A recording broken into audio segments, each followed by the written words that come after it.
I think I had muted my microphone by touching it. Oh, okay. Yeah, listen. Welcome, everyone. I am very pleased to introduce Stuart Mealor. Stuart is the Managing Director of HRDNZ, and which is a Moodle partner. And today in this session, Stuart's going to talk to us about reeMoodle and the awesomeness that it is. So rather than me take time and any further, I will pass over to Stuart and enjoy the session. Thanks, Stuart. Thank you very much, Teresa. I've got my official Moodle shirt on. You see that? Yeah. Make sure you look good. That's what I always say. Got a few people still joining. I know that I'm always about 2 minutes late when I'm turning up to a session. I don't know why. Good to see everyone here. I think I probably know almost everyone personally in this session, which is interesting. It's very interesting just looking at the numbers in the iMoot rooms. The MySQL session I did was like packed out with 20 people, which was a bit of a surprise because I didn't think it would be that popular. But I guess sometimes with the iMoot we have a lot of teachers and teaching, so maybe the technical sessions attract a good audience because there's fewer of them, I suppose. So, I've got to say hello to Paula and Randy and Jean-Marc and Frank, all these people that I know. So it's nice to be with you, chatting away. I'm going to turn my camera off in a moment, just because it obviously makes the bandwidth issue less of a problem for people. Yes, it is a Moodle family. It's like a who's who in Moodle, reading that list at the moment. So I'm going to make a start. I'll turn my camera off and we'll go to the audio only. You've seen me now. I think everyone here has seen me anyway. Certainly seen enough of them.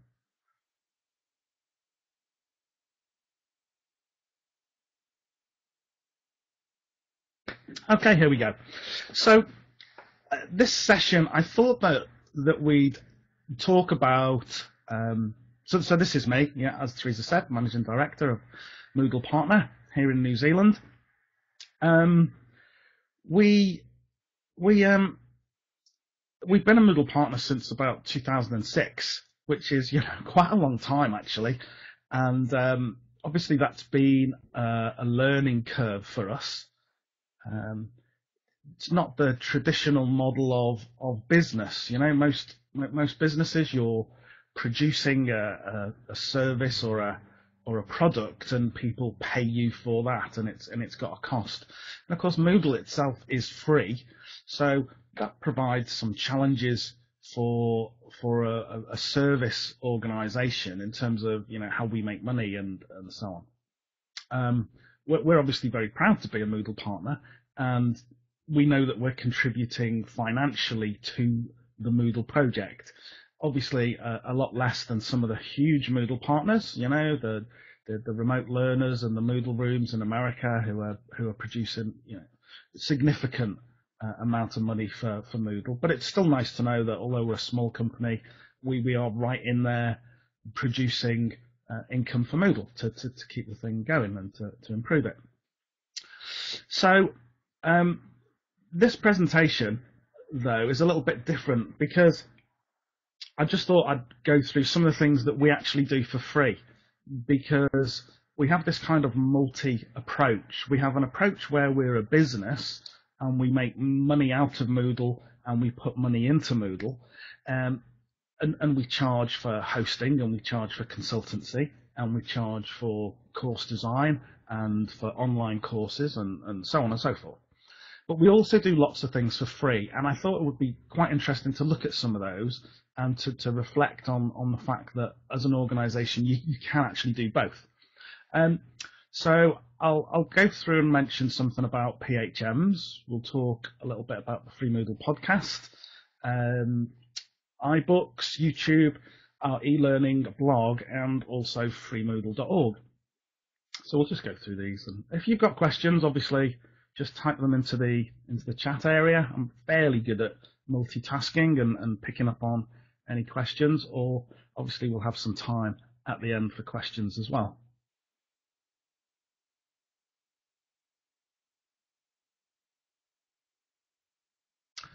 So a Moodle partner, and I did notice there's actually a session that Shane's organised on the schedule, which is Meet the Moodle Partners. I think that's tomorrow night for me. Obviously your time zone, your time will differ, and I didn't know that at the time. So just to set the scene here, to say that Moodle partners, and there's around 50 Moodle partners in the world now, that we're basically authorized by Moodle to provide official Moodle services. And obviously we have to be exceptionally good at what we do, because it actually reflects back on Moodle. Even though they don't necessarily control our business day to day, it does reflect back on Moodle what we do. So we are, in effect, Moodle partners are licensed by Moodle HQ to deliver a range of services, from coding to training, consultancy, and everything in between. Now, each Moodle partner will perhaps focus differently on those things. We're probably best known for our online training and training services and so on. Other Moodle partners obviously may be better known for their hosting, massive server farms for hosting Moodle sites, or for customizing and writing actual code for Moodle. So each one's different. It's not like McDonald's. We're not all the same. There are significant differences in the structures and sizes and approaches of the partners.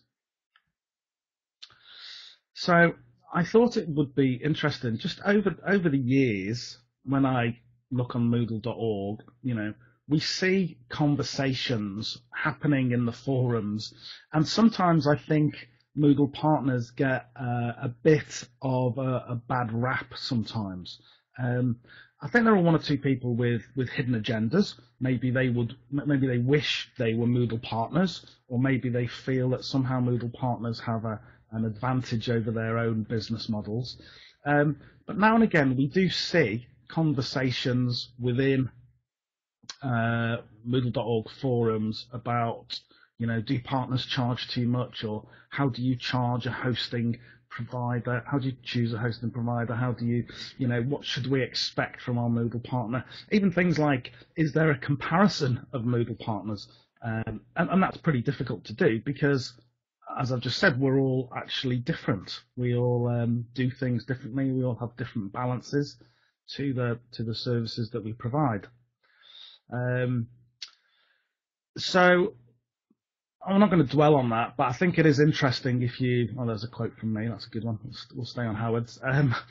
It is interesting if you review some of the conversations on there regarding Moodle partners, and maybe in my mind, I kind of wanted to, in this session, almost address the fact that sometimes Moodle partners are just seen as this kind of money-orientated group of companies, and that's not always the case. So I'm just zooming in and out here. Okay, there's another one there. You can obviously read these things later.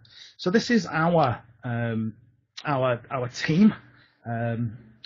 We have, I'm sure most of you know that Teresa actually does quite a bit of consultancy for us. She's obviously an iMoot ambassador this year. She's been a PHM, particularly helpful Moodler, for many years, and she's also an MCCC. We have people like Anna, who's over in Greece, and she's working with the MCCC, the Moodle Course Creator Certificate, and she's actually the lead mentor assessor who works really closely with me in terms of supporting other Moodle partners around the world. Also a PHM, Mary L, who's in Mexico, obviously Spanish speaker natively, MCCC coordinator for Spanish languages, again a PHM, and these people are PHMs because they make really valuable contributions to the Moodle.org forums. They're the people who will go in and use their own time just to help people, which is, that's the kind of personality and kind of approach and philosophy that I certainly want within our team. Jean-Marc, who's over in France, he's going to be talking later on the iMoot schedule. Anna's also presenting. And then we've got people like Paula, who's over in the USA. And it was great to meet Paula a few years ago. And we were talking about some of the things that we're talking about today, and she's come on board and is helping with our reeMoodle project, which is excellent. So that's the kind of core of our team, really. So the first thing I want to mention is the reeMoodle podcast. I don't know whether, can you just type in the public area, the chat, if you've actually heard the reeMoodle podcast or knew about it?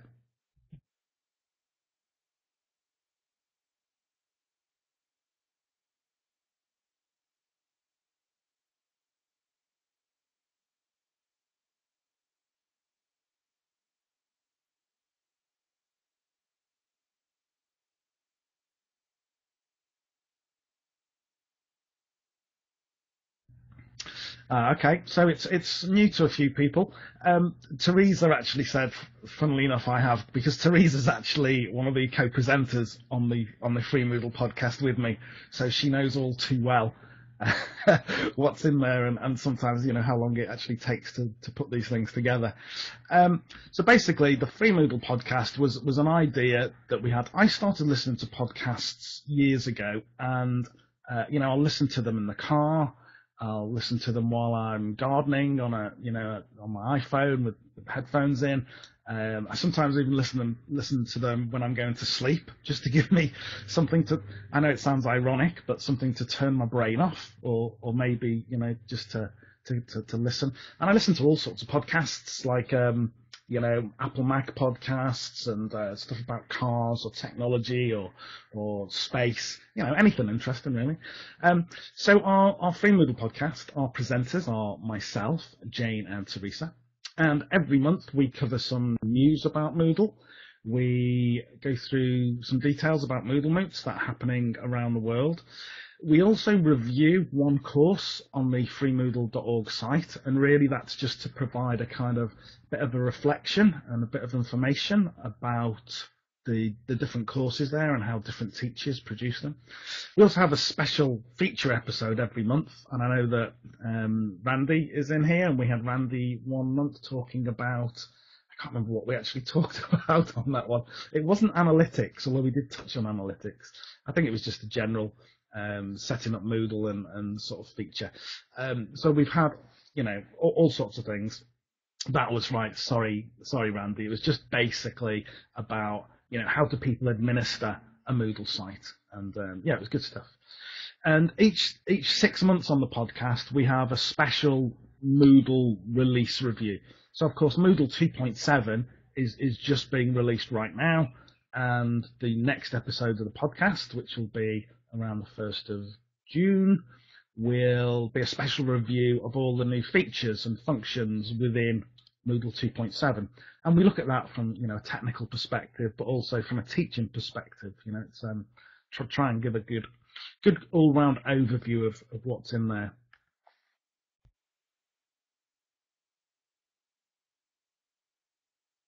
You can find the reeMoodle podcast. Just it's in iTunes, so we can see the previous episodes there, and you can listen to a single episode, or you can subscribe.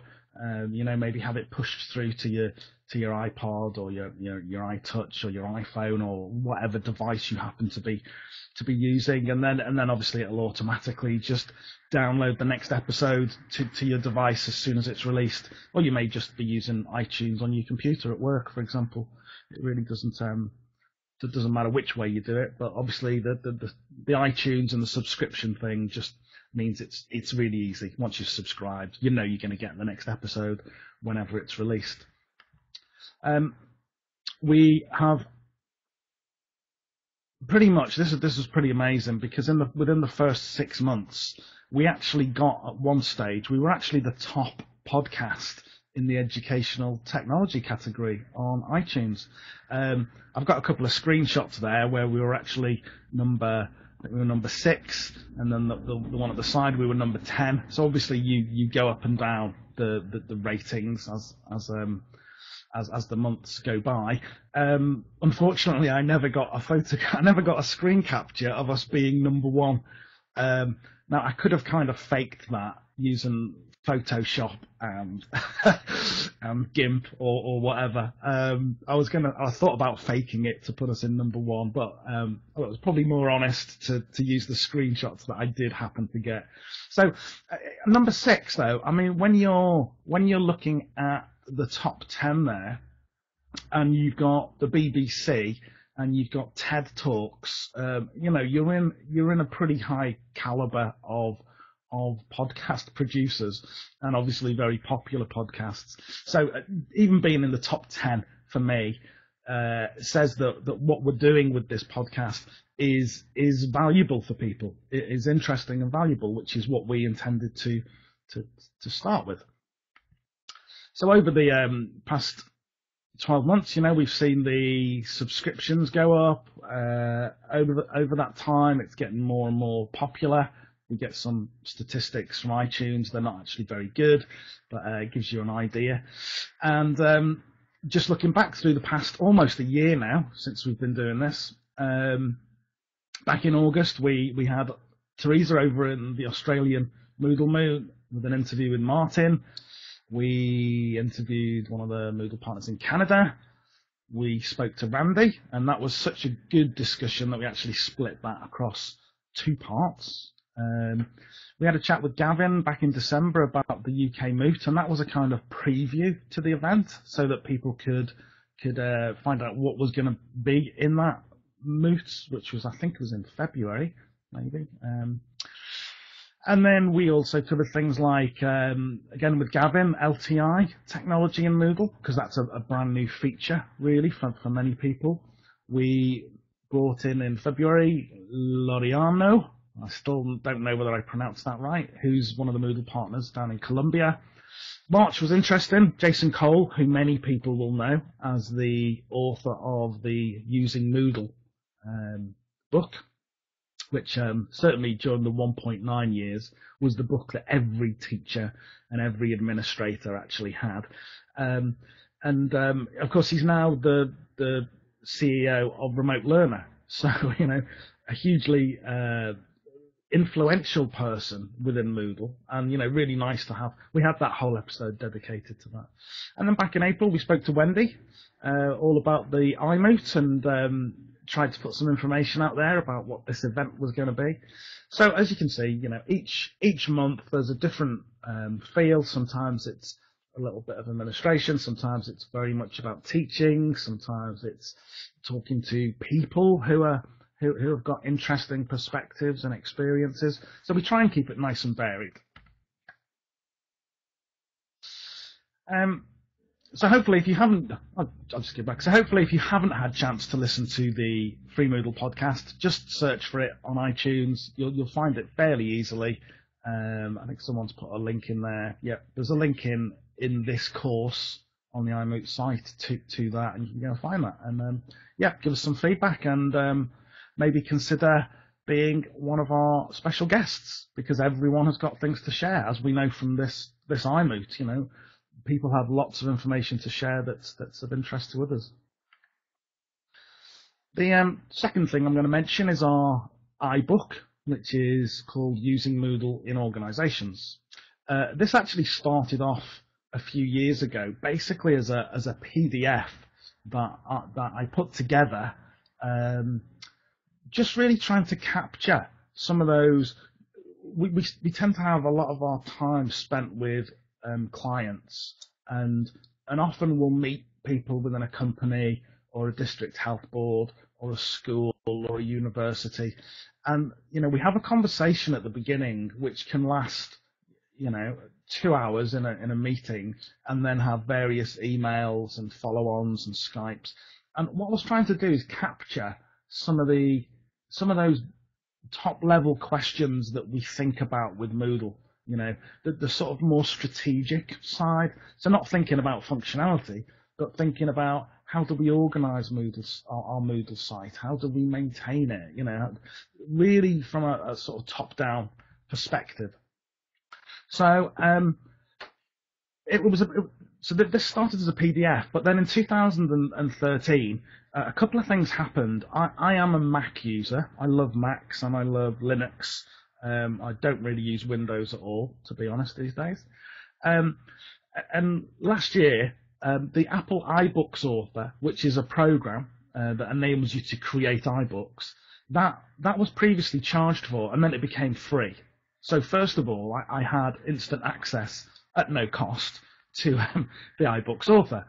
And then almost at the same time, when I think it was when OS Mavericks for the Mac was released, it had the iBooks reader available free, both on the computers and the iPads and the iPhones. So basically, anyone with a Mac device can suddenly create and read iBooks completely for free.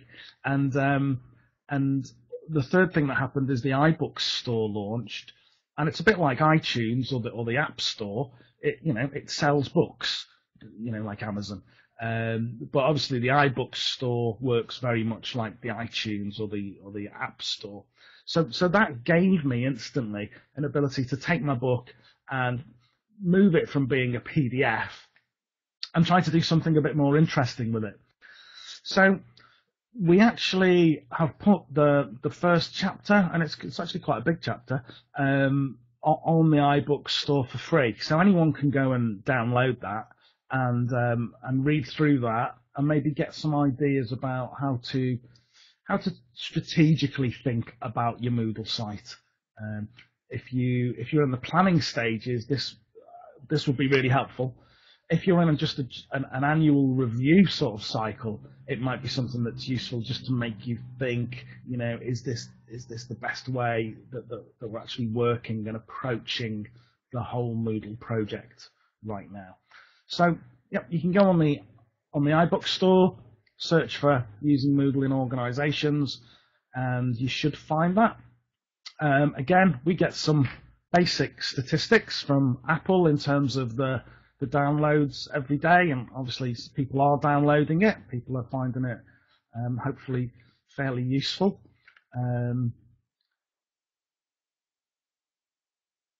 So that was the idea, to take it from being a PDF into something a bit more e-learning orientated, really. And it was a good learning experience for myself as well, obviously, developing an iBook. We do have a paid version available as well, which has an additional chapter all about branding. And I think what we're going to do long term is kind of add a new chapter every 6 months and then add the old chapter to the free version, so that people who really don't have any funds and money and finances available can actually get the book as it expands. But people who have a little bit of funding, and I think this book is something like $10. I mean, it's just on the iStore. It's not expensive by any means. But people who want the paid version can get that. And again, I think that reflects this approach of being an organisation that's commercial and needs to make some money, but also can give some things away for free. And that brings us on to our YouTube channel. Now, I guess there's probably not a teacher in the world these days that isn't using YouTube in some way, shape or form within their classroom. I guess the obvious exceptions might be China. And I'm not sure whether North Korea actually blocks YouTube as well at the moment. So we have a YouTube channel, which you can find. And again, I've put a link. I think I've put a link in the course as well, but that's actually the link to it. And you can obviously get to that after this session. So it's just our YouTube user and HRDNZ Moodle partner. I might have chosen something snappier in retrospect, but this was set up probably in about 2008, and and at least the name does come up in searches, so that's good. So we have a dedicated channel, and what we actually do, the courses that we run online, quite well known now around the world, because we get people from all around the world doing the courses. We actually put the movies that are used within our courses on this free YouTube channel. So these are the actual movies that we've created that we use within our own courses, but we also put them on YouTube for free. Now, some people might say, "Wow, that's kind of a little bit risky because you're giving your intellectual property away, you're giving your material away for free." And you do see, don't you, on Moodle.org, some people writing questions in there saying, I've developed these courses and I've got all this video content and I need to protect it. How can I stop people downloading it, or how can I stop people copying it? We kind of take the opposite approach and say, these videos are good and they're useful for people. You may be in, Africa or South America. You may not have any budget at all. And being able to access these for free is, if it helps you, then we're really happy. In terms of the impact it might have on our courses, these videos, I would say, represent maybe 5% of the actual learning that takes place in one of our online courses. So if you're doing Moodle Bites for teachers or Moodle Bites for administrators, the movies themselves within the courses are only 5% of what we're doing within those courses. There's loads of other stuff. There's the forums and the assignments and the interactive stuff and the other resources. So to give away such a small part of the content really doesn't have any negative effect on what we do. That's the reality. It's kind of a mental jump to think that way, but that's the way we do it. So we have different categories for the different types of courses that we run, and we've kind of tried to sort them out and put the teaching ones together and put the administration ones together, and so on and so forth. Has anyone actually seen that YouTube channel? Just wonder if anyone's actually discovered those by now. Yeah. I was actually at a Moodle Meet over in Canada or America a while ago, and someone said in a presentation, "Oh, I'm glad Stuart's here because we use their movies in our training." So that's really cool.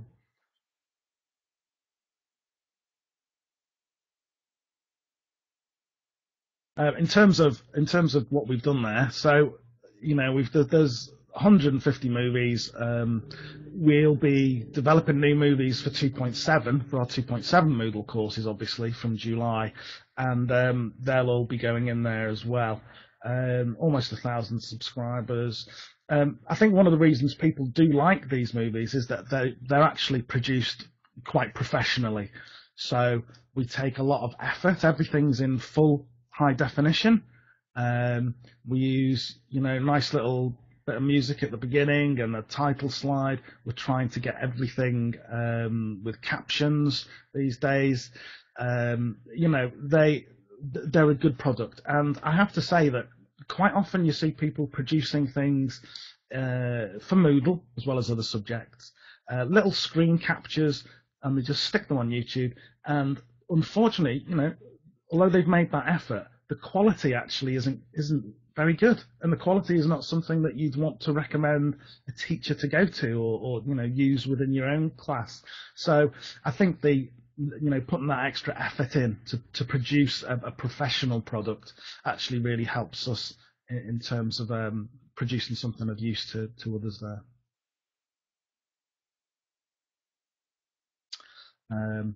I've kind of said all that really. I have this terrible habit of knowing what I'm about to say. So we put that in there. One thing that is on that slide that I hadn't mentioned is that we do actually try and link these movies into the Moodle docs as well, just so if people are looking at a particular subject and we've actually produced a movie on that they'll be able to find that at the bottom of the page. Yeah. Okay.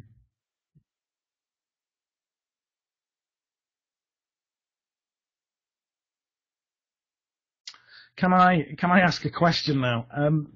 How many people are bloggers? So how many people in this room would consider themselves to be active or not frantic, active bloggers?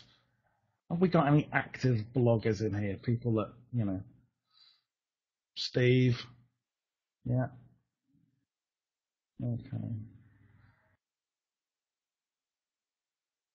Just beginning. Yeah, Randy. I like that. Lapsed on the to-do list. Yeah, it's funny, isn't it? Because I think that as individuals, we're either a blogger or we're not. Some people, and I think it almost goes back. You can almost see it in teenage years. Some people like keeping diaries, and other people just would never do that. And I think it's a little bit the same with blogging. Some people just really want to share everything they know and their opinions and etc. And other people are kind of in a mindset where they almost think, I'm too busy to do that. That's something that's interesting, but I have lots of other more useful and more interesting things to do. Now, I talked to our team a couple of months ago and said, look, I think we really need to have a little blog going, and the instant response from everyone was, I'm not a blogger, or I'm not I'm not someone that has done this. It's not my thing. So that was an interesting starting point, because I'm actually dealing with myself and everyone else in our organisation who says I don't want to blog. Oh. Thanks, Teresa. Yeah, I do live quite near, even though I live in a very rural part of New Zealand, I do have the main state highway not far from my road, so you will hear the odd motorbike and lorry going past. It makes it worse because there's a hill and they all have to drop down a gear and accelerate up the hill, so it does make it a bit noisier. We should sell some more courses, and then I can put in double glazing and cut the noise down. So we have a team that doesn't want to blog, and I'm saying, maybe we should. And I looked at a number of ideas, using Moodle as a blog, using WordPress as a blog. Lots of different systems out there that can do this for you. And I thought, we should be doing this maybe as a group, because we can carry each other along when we're lapsed for a couple of weeks. Maybe one of the other team isn't quite so lapsed, and maybe by having a group blog, we would be more, we'd be encouraging each other along a lot more. So what I actually settled on, after doing quite a lot of research and testing and test sites, is using Moodle, but with the blog plugin, which is developed by the Open University in the UK. And I know we had Tim Hunt from the OU knocking around yesterday in the iMoot, so I'm not sure if he's around today. But this is a really nice feature, and this is now our blog, our group blog, which is at elearningblog.moodlebytes.com. And as you can see, it's very, very simple. It doesn't actually look very much like Moodle, which there's no problem looking like Moodle, but I wanted something that really was just a blog engine almost, and we can tell it's Moodle because we've got responsive design theme here. You can just see the drop down button to get the login, and when it's sized down, it looks quite nice on a mobile device, which again was something that I wanted to go for, something that people could maybe use on their iPhones and Androids, and it would still look good and work well. So basically, all that's really in here is, you kind of click here to read our blog, and you'll be able to see the entries that have been made. So my design philosophy here was that it needs to be very fast, it needs to be simple and essential. And I thought, I don't want blog entries that are 10 pages long or people ranting in terms of their own personalities or agendas. Kind of wanted essential little bites, almost like an expanded Twitter. So where Twitter might limit you, blog entries are a little bit, can be bigger, so that we can go into a bit more depth. Optimized for RSS and mobile, etc. A very minimal design. As you can see, the color scheme and the design is very much black and white and minimal color, very simple, very plain. There are absolutely no advertising or gimmicks or anything like that either. The last thing I wanted was an advert from Google on the side and all that sort of stuff. Just keep it to the essentials. So the other thing that the OU blog gave us is the ability, and this is really important, is first of all, we all use one blog, so we're not logging in and developing our own individual blog. What the OU blog does is it creates one blog which you all contribute to. So that was interesting to find that. And the other thing that, sorry about the spelling mistakes, the other thing that the OU blog gives you is if you set it up in a certain way, you can allow comments from people that aren't logged in. So comments from guests, comments basically from anyone that comes and finds the site. They don't have to create a login to leave a comment. So that actually makes this environment work like WordPress or some of the other proper blogging tools, because we know Moodle isn't a blogging tool in a pure way like some of those other systems. But the kind of saving grace here is that it's moderated. So if a guest leaves a feedback or a comment on a blog entry, that actually gets emailed to the person that made the blog entry for approval. And then that person then approves or rejects the comment. And so that means that we don't get spam occurring on the site, which was obviously a little bit of a worry with a system that allows anyone to comment. So as you can see, that's quite different from, this is working quite differently from a standard Moodle site, and the blog itself is working quite differently from a normal inbuilt blog. But I kind of pushed ahead with this because I thought it's another example of using Moodle really quite creatively and really quite differently, and it's the sort of thing that we can show clients and potential clients, and we can talk about at conferences, etc., just to give people new ideas on the way that Moodle could be used. You could use this same approach with a group of students. You could give them their own little Moodle site, running on a cheap server with comments, and give them their own blog environment to run and manage.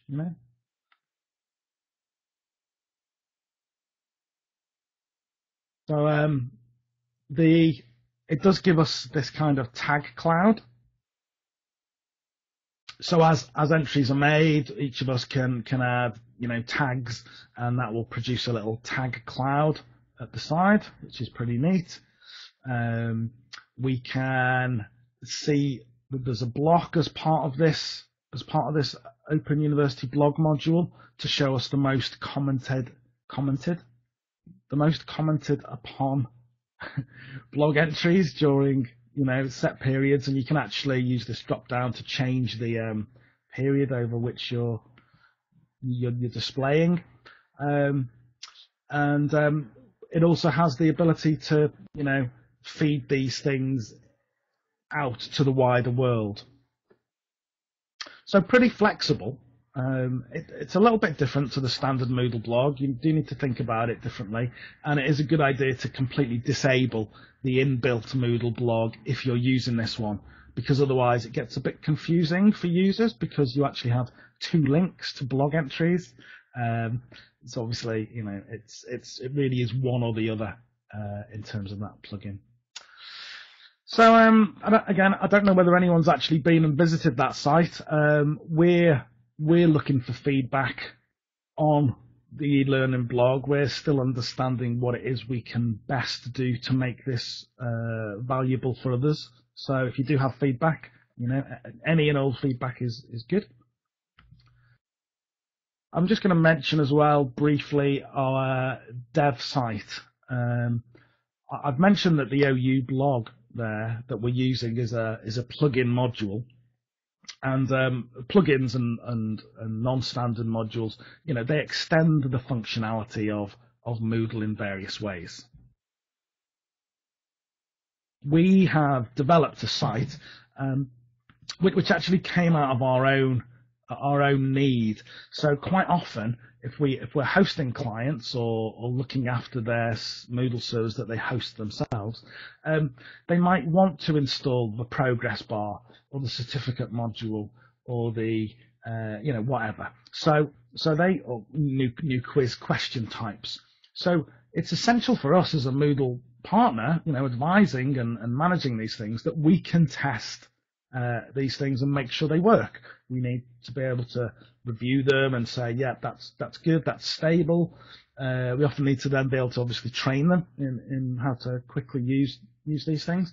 So it's always something that we're doing. We've all got test sites on our laptops and different plugins running to see what they do.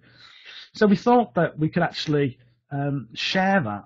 So we actually have a dev site, which is a little bit out of date because it's actually running, I think, Moodle 2.5 at the moment.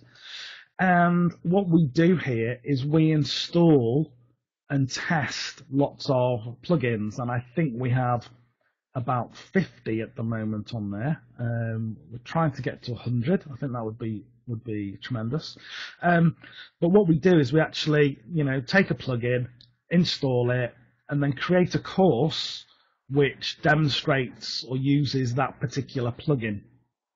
So you can see on the front page, we've got, for example, the clock plugin, which is showing time zones in different locations. It's showing the same there, of course, because I was on the server, so it's showing my time as the same. But what we do is we have lots of courses in there, the accessibility check, the certificate module, the game module, awards, and we create a course and then we try and demonstrate and document how that actually works. Now, this is a public website, so you can actually log in as a guest. I think all these courses have guest access enabled, so you're actually able to go in there, and for a lot of them, you can see exactly how they work. Now, I know that for administrators can do this themselves. They can have a test site and they can install this. But of course, the average Moodle teacher cannot go and install the attendance module and see what it does. So the idea here is that any teacher using Moodle can actually go and have a look at this and see what it does.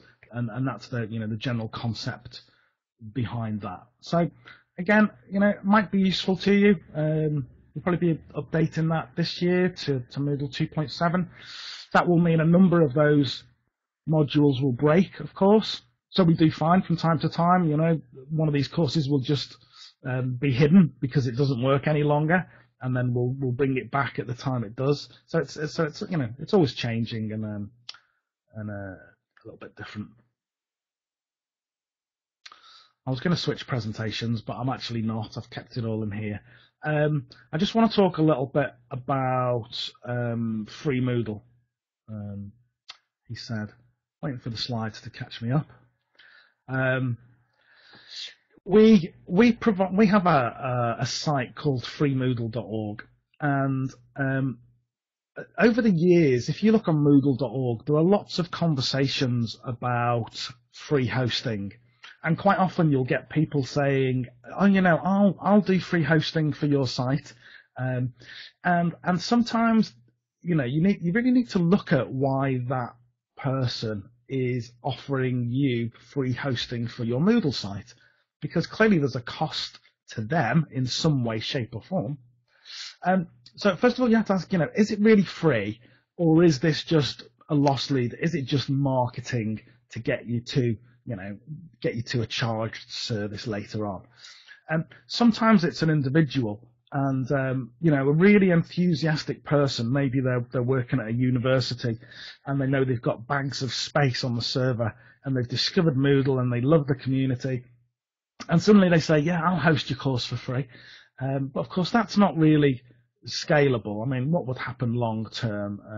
There's so many data and personal data issues surrounding that that's not really a proper solution, is it? So we launched reeMoodle.org 3 years ago, just about 3 years ago, and we have a very different perspective on why we provide a level of free hosting for Moodle. And of course, it's not every level, but there are some conditions here, and you'll see those in a second. So what was why do we want to do this? We have a very particular reason. This is my wife, Heidi, and as many people in the Moodle community know, Heidi was part of our organisation, and Heidi was my wife and passed away 3 years ago in April after from cancer. And Heidi was very much involved with Moodle. Heidi was the first MCCC in the world. She was also the first particularly helpful Moodler in our organisation, which kind of spurred the rest of us on. She actually bought me my first book on Linux because she was sick of hearing me talking about how great Linux was and how much better than Windows it was. And she was, very much part of our company. And obviously when you lose someone that's so central to your life and to your business, it really makes you think about what it is you're doing and why you're doing these things. So what we did is we set up reeMoodle.org to try and continue and carry on the good work that Heidi had been doing. So the idea is to create a kind of free learning destination. So the idea is that we have a Moodle site with potentially thousands of courses, with teachers contributing and collaborating on any topic. And I've kind of done this little image here and kind of put reeMoodle at the center of the web, which obviously looks a bit arrogant. But I was kind of thinking, well, when people want videos, they go, on learning, they'll go to YouTube. If they want images that might be suitable for learning, they'd go to Flickr. And I thought, well, maybe if people just want free courses created by teachers, maybe they could go to reeMoodle.org. So that's the idea, is to get it to that kind of level of recognition almost. Now, the site is for anyone that wants to learn, so anyone around the world can go in and create a login. But it's not for private courses, it's not for closed courses. If you're a commercial organisation, then you should be paying for your own Moodle site. And it's also not for teachers to learn how to use Moodle. It's not for training courses on Moodle. It's very much about the end user or the potential student. So, obviously, the front page does change from time to time as we come up with new ideas.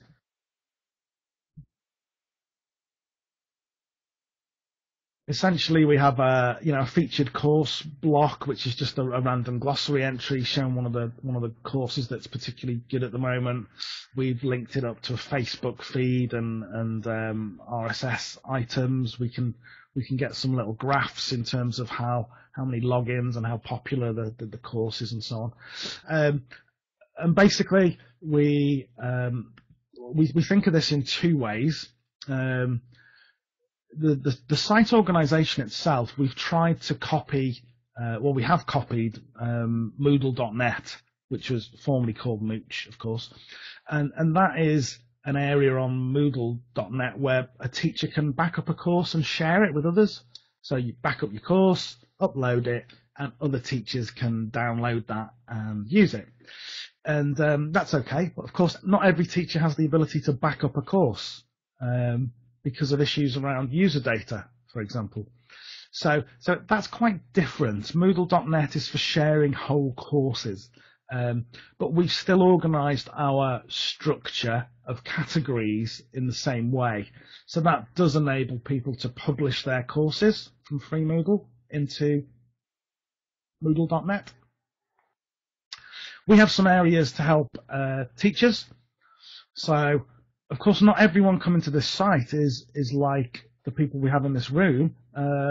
Lots of the people finding the site may not have actually used Moodle very much. So we do need to provide those people with some information, the basics about how to potentially add a certificate to your course, or how to use groups and groupings within your course, and of course how to publish your course to Moodle.net if that's what you want to do. So we provide these teacher support areas. We also have a learner support area, because of course we have learners who may not have encountered e-learning in any great way before. They may not have encountered Moodle specifically before. So we have a kind of learner club, which used to be called study club, which sounds nicer, but study is a bit kind of academic, and we wanted it to be a bit more friendly. So we have this kind of learner club, which was basically drawn together from lots of different resources that we all had, but it desperately needs an overhaul. It desperately needs someone who has a little bit of passion about helping students and helping learners understand how to study and work online effectively. And if anyone here fits that description, please let me know and please help us. We want someone to take over that course and give it a good revamp and a good update. We have a rating system on reeMoodle.org. This is obviously quite controversial, but we thought, because we're making this site free and open for everyone, that we could learn from TripAdvisor and IMDb, and or maybe even Facebook with its simple like system. So we wanted to build in a system that allowed users to rate the courses. Now, clearly you don't want that at your school. Clearly you don't want that at your university. But in the context of a free and open Moodle site, then I think it's appropriate and in fact quite interesting. So we have a very simple system which is based on a plugin called Rate a Course, and it enables any users to go in and simply rate a course on a 5-star basis, and others will be able to see how that's rated. Now, I'm not going to pretend for a moment that that's academically sound, or but what it does tell us, I guess, is if we have 100 people and the rating is 1.5, or we have 100 people and the rating is 4.5, it does tell visitors something, and it's peer data. It's not us saying this is a great course. It's people who found the course saying it's a great course or it's not a great course. So I think it has some validity in there, and it's so simple. And what we could do with someone to help us with the coding on this one, is actually replace the glossary on the front page, the featured course glossary, and be able to extract out from the course ratings which courses are most popular. That might be quite an interesting element to have on the front page, a kind of automated rolling top 10 or top 20 of the top rated courses on the site. That'd be pretty neat. So obviously over the years we've seen the use of the site grow, which one would expect and hope for. We have lots of very interesting courses on there already. It's quite nice for me running this project because I do have a level of interaction with the teachers running these amazing different courses. And we've got things on there, everything from beauty to American history to science fiction to weather, for children. And it's really fascinating to see the ideas that all these different teachers have got about the way they design their courses and the kind of information that they can give to others. Just a fascinating project, on a personal level for that. And of course, one other thing to say here is that you don't often get a chance to see other teachers' courses, so many different courses, in one place. You may be a teacher in a school and you may see your colleague's Moodle course one day, but that might be, thanks Richard, okay, see you soon. That might be the only other course you really see. It's very rare you can actually wander around and see 100 live Moodle courses by different people. So I think that's really valuable as well for us as teachers. We do have some challenges around this project long term, of course. At the moment, it's completely funded by HRD and Z, by us, of course, for obvious reasons. We do have a donation system, and some people have made donations, and that's absolutely brilliant. We are a registered charity since January last year, so that does give us an ability now to apply for funding to certain government projects for this, and that's something that we're going to be looking at in the second half of this year. And it may be that we try to apply for funding, maybe to pay someone some time to actually work with teachers more actively and to raise the quality of the courses that are on here. That's something that I'd really like to do. So just about the end. If you want to help with reeMoodle.org, there's a number of things you can do. You can obviously create a course yourself. The more passionate, enthusiastic, experienced people we have running at least, just one course on reeMoodle.org, the better it gets. It's definitely a case of, 1 and 1 equals 3. So the more people and the more variety, etc. we have on there, the more impressive it becomes, the more useful it becomes. If you are too busy to do that, then you can just make sure you put it in your blog, or you tweet about it, or you put a link on a website to it. Anything that gets extra traffic, gets extra people to visit the site and understand what we're trying to do is absolutely brilliant. We do monitor that a little bit. We actually ask people how they found out about the site, and Google search and through personal recommendations are the most popular. So personal recommendations, I guess that applies to blogs and tweets and so on. So you can help just by making people more aware of the site. That would be fantastic. So that's the end, and hopefully what I've tried to do is to show that Moodle partners, first of all, we're not all the same. We are actually all quite different organisations, and we have different strengths and weaknesses and different focuses. I wanted to show that it's possible to operate a commercial Moodle partner, a commercial business, at these two levels, to be able to make some money and pay the bills, but also, to be able to offer things for free as well. And I think that ultimately, this isn't new thinking. I think it's well established and known. Ultimately, the more we give away for free, the better known we become, and the things that we do charge for and the things that we do offer as paid services, people get to know us and get to know, see the quality and see the effort, and I think that's important. Ultimately, a lot of this is a form of soft marketing. I'd rather do this than spend money on Google ads or any formal kind of advertising. I think this is a nicer, more productive way to promote the organisation. So that's it, guys.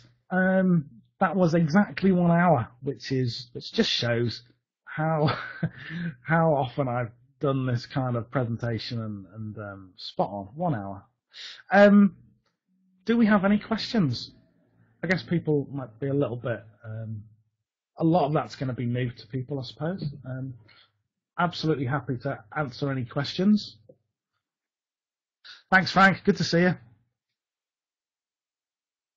I don't know what time in Canada it is now, but it's probably cold, I'm sure.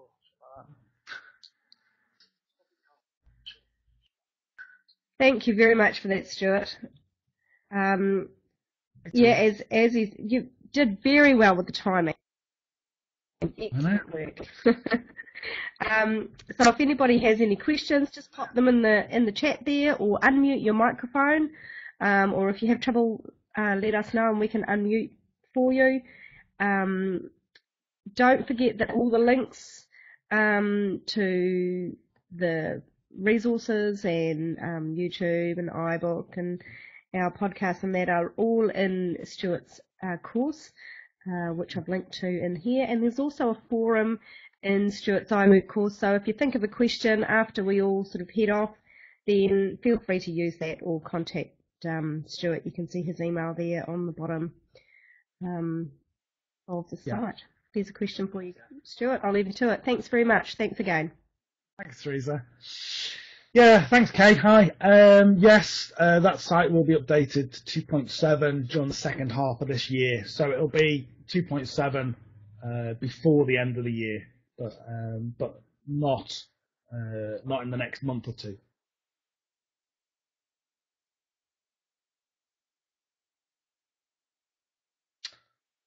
Cool. Well, I mean, if people have questions, obviously bang them into the chat there. That's fine. Or if you want to contact me, you can message me, obviously through this iMoot site, or you can email me, and very happy to talk to people. And if you want to be a guest on the reeMoodle podcast, do get in touch. Always looking for good guests. So thanks very much.